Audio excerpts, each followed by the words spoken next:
আসসালামু আলাইকুম dear student, চলে আসলাম এইচএসসি আইসিটি চ্যাপ্টার 5 এর ধারাবাহিক পর্বের আজকে দুটি সংখ্যার ভাগশেষ নির্ণয়ের অ্যালগরিদম, ফ্লোচার্ট এবং সি প্রোগ্রাম নিয়ে। তোমরা জানো ইতিমধ্যেই এইচএসসি চ্যাপ্টার 5 এর একদম শুরু থেকে শেষ পর্যন্ত সিরিজ নিয়ে আলোচনা করতেছি। তো তারই ধারাবাহিকতার আজকে হলো তার 10ম পর্ব, যেখানে আমরা আলোচনা করব দুটি সংখ্যার ভাগশেষ নির্ণয়ের অ্যালগরিদম এবং ফ্লোচার্ট। পরবর্তীতে এর ব্যাখ্যা সহ সি প্রোগ্রাম নিয়ে তোমাদের সামনে উপস্থাপন করব একই রকম ভাবে সহজ ভাষায় ইনশাআল্লাহ। তো তুমি দেখো, আমরা জানি প্রতিটা অ্যালগরিদম এবং ফ্লো চার্টের শুরুতে দিতে হয় কি স্টার্ট। তো আমরা দিলাম এখানে স্টার্ট, এখানে ফ্লো চার্টে আমরা জানি যে শুরু এবং শেষের জন্য ডিম্বাকৃতির সাইন দিতে হয়। এখানে আমরা একটা ডিম্বাকৃতির সাইন দিয়ে এখানে যে স্টার্ট লিখছিলাম এখানেও সেই স্টার্টটা লিখলাম।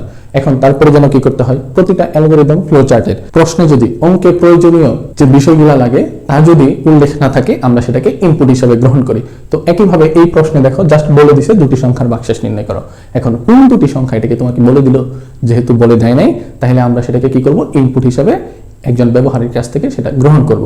তাহলে তুমি দেখো আমরা এখানে লিখলাম ইনপুট টু নাম্বারস, যে আমাকে দুটি সংখ্যা দাও, যে সংখ্যাটা একটা হবে এ আর একটা হবে বি, যেখানে এর মান হবে বড় এবং বি এর মান হবে কি ছোট। আমরা জানি যে বড় সংখ্যাকে ছোট সংখ্যা দিয়ে যদি আমরা ভাগ করি তাহলে ভগ্নাংশ আসার সম্ভাবনাটা কম থাকে। পূর্ণ এবং ভগ্নাংশ অর্থাৎ ভাগফল এবং ভাগশেষ খুব সহজেই কিন্তু আনা সম্ভব। তাই আমরা বলে দিলাম যে ব্যবহারকারী যখন দুটো সংখ্যা দিবে তার মধ্যে যেটা বড় সেটা হবে এর মান যেন দেয় এবং যেটা ছোট সেটা যেন বি এর মান দেয়। তাহলে ব্যবহারকারী প্রথমে যে দুটো সংখ্যার ভাগশেষ নির্ণয় করবে তার মধ্যে বড়টা দিবে এর মান এবং যে সংখ্যাটা ছোট সেটা দিবে হলো বি এর মান, এরকম আর কি।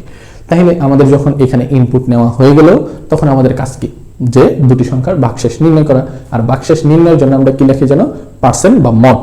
দেখো এখানে আমরা লিখছি ক্যালকুলেট দ্য রিমাইন্ডার, যে আমরা যে অবশিষ্ট মানটা থাকবে সেটা হলো র্যাম, অর্থাৎ রিমাইন্ডার থেকে আসছে কি ram equal a percent B. এই পার্সেন্ট চিহ্ন মানেই হলো আমাদের ভাগশেষ নির্ণয়। এখন দেখো আমরা প্লাস চিহ্ন দিই সামেশনের ক্ষেত্রে, মাইনাস চিহ্ন দেই হলো সাবট্রাকশনের ক্ষেত্রে মানে বিয়োগের ক্ষেত্রে। একইভাবে আমরা যদি ভাগশেষের জন্য ব্যবহার করি সেটা হলো পার্সেন্ট চিহ্ন। তো আমরা এখানে ক্যালকুলেট করলাম যে a কে b দ্বারা ভাগ করে তার ভাগশেষের মানটা হবে যেটা সেটা রাখবো আমরা র্যামের ভিতরে। এটা আমরা ক্যালকুলেট করলাম। এখন ক্যালকুলেট করে কি আমরা রেখে দিব নাকি আউটপুট দিতে হবে? যারা ইতিপূর্বের ক্লাসগুলো দেখেছো তারা কিন্তু খুব সহজেই বোঝার কথা যে আমাদের ক্যালকুলেট করা শেষ হয়ে গেলেই এখন আমরা কি করি, তার আউটপুটটা প্রদান করি। তাহলে তুমি দেখো এখানে আউটপুট দিলাম প্রিন্ট দ্য রেজাল্ট র্যাম। এখানেও আমরা লিখলাম, দেখো ইনপুটের জন্য একটু বাঁকা চিহ্ন দিই, তারপরে আবার যখন আমরা প্রক্রিয়াকরণ করি অর্থাৎ কোনো কাজ করি সেটাকে আমরা এরকম আয়তক্ষেত্রের শেপ দেই এবং যখন তার আউটপুট দেই তখন কিন্তু আবার সেই একটু বাঁকা রম্বসের মতো প্রায় এরকম কিন্তু বাঁকা চিহ্নটা দিয়ে থাকি। এখন যখন আমরা ফলাফল প্রদর্শন করে ফেলছি যে ভাগশেষ কত সেটা আমাদের এই অঙ্কের আমরা ফলাফল দিয়ে ফেলছি, আর কি কোনো কাজ আছে না, তাহলে তখন আমরা কি করে দিই, প্রোগ্রামটা শেষ করে দিই। এখানে দিই এন্ডস আর এখানে কিন্তু ওই ডিম্বাকৃতির অর্থাৎ শুরু এবং শেষের চিহ্ন কিন্তু একই রকম রাখি। এখন দেখো তার যদি আমরা ব্যাখ্যাটা বলি খুব শর্টকাটে, দেখো স্টার্ট উইথ ইনপুট এ এবং বি। ইনপুট হিসেবে এ এবং বি এর মান নিয়ে অঙ্কটা যেটা শুরু হলো সেটার কাজটা কি, ইউজার ব্যবহারকারী ইনপুট টু নাম্বারস দুটি সংখ্যা দিবে, একটা হবে এ আর একটা হবে কি বি। হোয়ার এর মান বড় হবে এবং বি এর মান কি হবে, ছোট হবে। আমরা এই দুই লাইনের ব্যাখ্যা পেয়ে গেলাম। তারপরে আমরা কি করছি, ক্যালকুলেট রিমাইন্ডার, এই যে এখানে লেখা আছে calculate ram a percent B. এটার মানে কি, দ্য প্রোগ্রাম ক্যালকুলেটস, এই প্রোগ্রামটা হিসাব নিকাশ করবে দ্য রিমাইন্ডার ভাগশেষের মান, হোয়েন যখন a is divided by b, যখন a কে b এর মান দ্বারা ভাগ করা হবে, and store it in RAM, এটাকে জমা রাখবে সেই মানটা র্যামের ভিতরে, অর্থাৎ এই ভাগশেষের যে মানটা আছে সেটাকে সে জমা রাখবে র্যাম নামক একটা চলকের ভিতরে। ওকে, তারপরে কি করছি আমরা, এটার ফলাফল প্রদর্শন করছি। তখন আমরা দেখলাম প্রিন্ট দ্য রেজাল্ট র্যাম, অর্থাৎ ডিসপ্লে প্রদর্শিত হবে দ্য ভ্যালু স্টোরেড, যে মানটা জমা ছিল ইন র্যাম, এই র্যামের ভিতরে অর্থাৎ ভাগশেষের মানটা। র্যাম মিন্স রিমাইন্ডার, ভাগশেষ। ওকে, তারপরে আমরা এন্ডস, প্রোগ্রাম কখন শেষ হবে, যখন এই রেজাল্টটা প্রদর্শন করা হয়ে যাবে, কারণ আমাদের মানটাই বলছিল কি ভাগশেষ। যেহেতু আমরা এই প্রসেসে আইসা ভাগশেষটা প্রদর্শন করতে পারতেছি তাহলে তো আমাদের অঙ্কটা শেষ, তাই না? তো দেখো এখানে যদি আমরা एग्जांपल হিসেবে দেখাই, এর মান দিলাম 15 এবং বি এর মান দিলাম 4। এই দুটোতে যদি ভাগ করা হয় আমরা জানি 3 4 12 এবং 15 থেকে সেই 12 চলে গেলে থাকে হলো 3, অর্থাৎ এটাই হলো তার ভাগশেষ।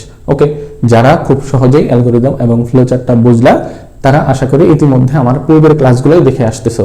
আর যদি এই অ্যালগরিদম ফ্লোচার্ট বুঝতে এখনো কারো সমস্যা থাকে তাহলে আমি বলবো আগের ক্লাসগুলো একটু দেখলে তোমার কাছে একদম ইজি হয়ে যাবে, কারণ আমি সেগুলোতে অনেকটা ব্যাখ্যা করে করে তোমাদের বুঝিয়েছিলাম।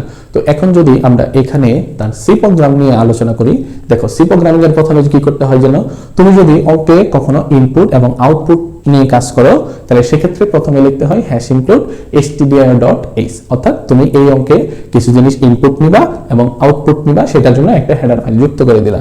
এই stdio.h মানে যেন কি standard input output dot header, অর্থাৎ তুমি এই অঙ্কে ইনপুট আউটপুট দিবা, এটা তুমি বলে দিলা, কারণ তোমার অঙ্কে কি এই যে ইনপুট আউটপুটের প্রয়োজন আছে না, সেটা উল্লেখ করে দিলা। এরপরে যেন কি আমাদের যে সেই ভাষাটা লিখবো সেটাকে কম্পিউটারকে অনুবাদ করে দিতে হবে। সেই অনুবাদের জন্য আমরা প্রথমে কি লিখি ইন্ট মেইন বা শুধু মেইন। কোথা থেকে অনুবাদ হবে? এই সেকেন্ড ব্র্যাকেট থেকে এই সেকেন্ড ব্র্যাকেট পর্যন্ত। আশা করি তোমরা এই 2 লাইন 3 লাইন বুঝলা। এখন দেখো সি প্রোগ্রামিং এর প্রথমে যেন কি করতে হয়, তার ডাটা টাইপ উল্লেখ করতে হয়। আমরা জানি ডাটা টাইপ হলো 4টা। এটা যদি পূর্ণ সংখ্যা হয় তাহলে আমরা লিখি ইন্ট, যদি ভগ্নাংশ হয় তাহলে লিখি আমরা ফ্লোট, যদি অক্ষর হয় তাহলে আমরা লিখি 4, আর যদি বড় ধরনের অঙ্ক হয় বা বড় ধরনের কোনো মান নিয়ে কাজ করতে হয় তাহলে আমরা সেক্ষেত্রে ব্যবহার করি ডাবল। দেখো তো এই প্রশ্নে দুটি সংখ্যার ভাগশেষ এখানে কি কোথাও বলে দিছে সেই সংখ্যাটা পূর্ণ নাকি ভগ্নাংশ? কোথাও কি উল্লেখ আছে? না। সেহেতু এই সংখ্যাটাকে আমরা ধরে নেব কি ইন্টিজার টাইপের ভ্যালু, রাইট? দেখো যদি আমরা সেটাকে ইন্টিজার হিসেবে গ্রহণ করি তখন আমরা এখানে লিখব ইন্ট, ইন্টিজারের শর্ট ফর্ম। এখানে কয়টা অক্ষর নিয়ে বুঝনি? একটা হলো এ আর একটা হলো তার বি। এখানেও লিখলাম এ এবং বি, এবং এই দুইটা সংখ্যার যেটা ভাগশেষের মান সেটা হবে কি একটা পূর্ণ সংখ্যা হিসেবে আমরা এখানে লিখে দিলাম র্যাম। ওকে, তাহলে আমরা 3টা পূর্ণ সংখ্যার চলক নিয়ে কাজ করব।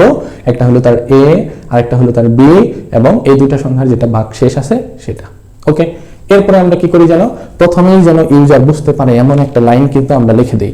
সেই লাইনটা আমরা কি আউটপুট হিসেবে প্রদান করি। তো আউটপুট হিসেবে প্রদানের জন্য আমরা যেন কি লিখি প্রিন্টএফ, আর যেটা ইনপুটের জন্য আমরা যেটা লিখি সেটা হলো তার স্ক্যানএফ। আমরা বললাম যে একটা ডিসপ্লেতে এমন একটা লাইন থাকবে যা দেখে ব্যবহারকারী খুব সহজেই বুঝবে যে তার এখন কি করতে হবে। তো এরকম একটা লাইন লিখলাম প্রিন্টএফ দ্বারা, অর্থাৎ ফলাফল প্রদর্শন বা আউটপুট বা ডিসপ্লে করার জন্য আমরা কিন্তু এই প্রিন্টএফটা লিখে থাকি। তো আমরা লিখলাম যে enter 2 numbers A and B, অর্থাৎ এই ফাইলটা ওপেন করার পরেই এখানে ধরো যে লেখা উঠলো যে তুমি আমাকে দুটি সংখ্যা দাও, একটা হলো এ এবং বি। তখন ব্যবহারকারী কি খুব সহজেই বুঝতে পারবে না যে তাকে এখন কি করতে হবে। তখন সে কি করবে, সে এই কিবোর্ড থেকে দুটি সংখ্যার মান কম্পিউটারকে ইনপুট দিবে, আর ইনপুট যে নিবে কম্পিউটার তার জন্য তাকে লিখতে হয় কি সি প্রোগ্রামিং এ স্ক্যানএফ। তো আমরা লিখলাম এখানে স্ক্যানএফ একসাথে। স্ক্যানএফ এর মাঝখানে কিন্তু কোনো ফাঁকা নাই, এরকম প্রিন্টএফ এর মাঝখানেও কিন্তু ফাঁকা নাই। অনেকেই আসো এটা কিন্তু কমন মিস্টেক করে থাকো যে স্ক্যান ফাঁকা দিয়ে লেখো, এই কাজটা করা যাবে না। এখন তুমি দেখো এখানে লিখলা স্ক্যানএফ, তারপরে ব্র্যাকেট দিয়ে তারপরে তুমি দিলা ইনভার্টেড কমা। এখানে কয়টা সংখ্যা নিলা? এ এবং বি। তাহলে আমরা দিলাম এখানে ইন্টিজার টাইপের জন্য %d দুইটা, যেহেতু দুইটা সংখ্যা নিবা। ওকে, তারপরে তুমি কি করলা, একটা দিলা $a আর একটা দিলা $b, দুইটা সংখ্যা। ওকে, যখন তুমি এখানে ইনপুট দিয়ে দিছিলা, এখানে যখন ইনপুটগুলো দিয়ে দিলা তখন তুমি কি করছো, সেটা ক্যালকুলেট করছো। সেই ক্যালকুলেটের জন্য আমরা এখানে যেরকম ভাবে লিখছিলাম এখানেও লিখলাম যে RAM = a%b।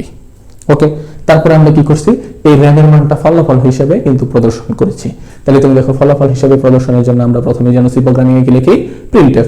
আমরা বললাম যে এখন একটা কিছুর ফলাফল প্রদর্শন করব, তার মধ্যে যে লেখাটা থাকবে সেটা হলো দ্য রিমাইন্ডার অফ 2 নাম্বারস, দুইটি সংখ্যার ভাগশেষ অথবা অবশিষ্ট মান সেটা থাকবে হলো %d। এই যে আমরা বলছি ইন্ট লিখে 3টা চলক নিয়ে কাজ করব আমরা, একটা হলো a b এবং RAM। আমরা a b এর জন্য 2টা % দিয়ে দিছি অলরেডি, RAM এর জন্য এই জায়গায় এসে দিলাম %d। /n দ্বারা বোঝানো হয় নতুন লাইনে হবে, তারপরে ইনভার্টেড কমা কমা দিয়ে আমরা লিখলাম RAM, অর্থাৎ এই যে অবশিষ্ট মানটা আছে সেটা। ওকে, তাহলে আমরা এখানে এই যে প্রিন্ট RAM এখানেও আমরা ফলাফল হিসেবে সি প্রোগ্রামিং এ সেটা লিখে দিলাম। এখন আমরা কি করছি, প্রোগ্রামের কাজ শেষ, অর্থাৎ এন্ডস এখানেও লিখেছি এখানেও কিন্তু লিখেছি। তো আমরা সি প্রোগ্রামিং এর কি করি, রিটার্ন 0টা লিখে দেই। রিটার্ন 0 দ্বারা বোঝানো হয় যে তুমি প্রোগ্রামটা সম্পূর্ণটাই সাকসেসফুলি শেষ করেছো, তার মানে এটাই হলো এন্ডস। এরপরে এসে আমরা কি করি যে আমার প্রোগ্রাম অনুবাদ করা শেষ, এই জন্য আমরা সেকেন্ড ব্র্যাকেটটা দিয়ে দিই। আশা করি সহজেই বুঝলাম। আমরা ইনপুট আউটপুটের জন্য এই প্রথম লাইন লিখলাম, তারপরে লাইন অনুবাদের জন্য লিখলাম। ডাটা টাইপ উল্লেখ করতে হয় সি প্রোগ্রামিং এ, আমরা উল্লেখ করলাম যেহেতু উল্লেখ নাই প্রশ্নে যে এটা পূর্ণ সংখ্যা না ভগ্নাংশ, আমরা ধরে নিলাম এটা পূর্ণ সংখ্যা, তার জন্য দিলাম ইন্ট, একটা হবে a আর একটা হবে b, এবং তার ভাগশেষের মানের জন্য নিলাম RAM, অর্থাৎ 3টা হবে পূর্ণ সংখ্যা, সেটা আমরা উল্লেখ করে দিলাম। এরপর আমরা কি করছি, ডিসপ্লেতে এমন একটা লাইন প্রদর্শন করছি যার দ্বারা ইউজার বুঝতে হবে তার কি করা উচিত। আর যেহেতু ডিসপ্লেতে লাইনটা প্রদর্শিত হবে তখন আমরা লিখি কি প্রিন্টএফ, আমরা লিখলাম enter two numbers A and B. এই লাইনটা দেখে ব্যবহারকারী খুব সহজেই বুঝবে যে তার দুটি সংখ্যা এ এবং বি এর মান ইনপুট হিসেবে দিতে হবে কম্পিউটারকে। তখন কম্পিউটার যখন মান গ্রহণ করবে তার জন্য আমরা লিখি স্ক্যানএফ। দুটি পূর্ণ সংখ্যার জন্য আমরা দিলাম দুটি %d, এ একটা, বি একটা। যখন আমাদের ইনপুট দেওয়া শেষ তখন আমরা কি সেই সংখ্যা দুটার ভাগশেষ নির্ণয় করব।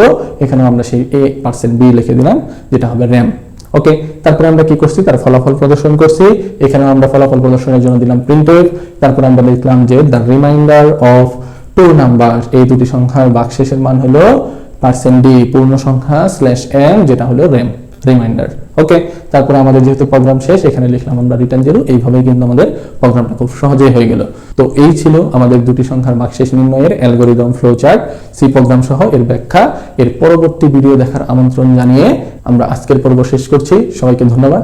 সালামু আলাইকুম।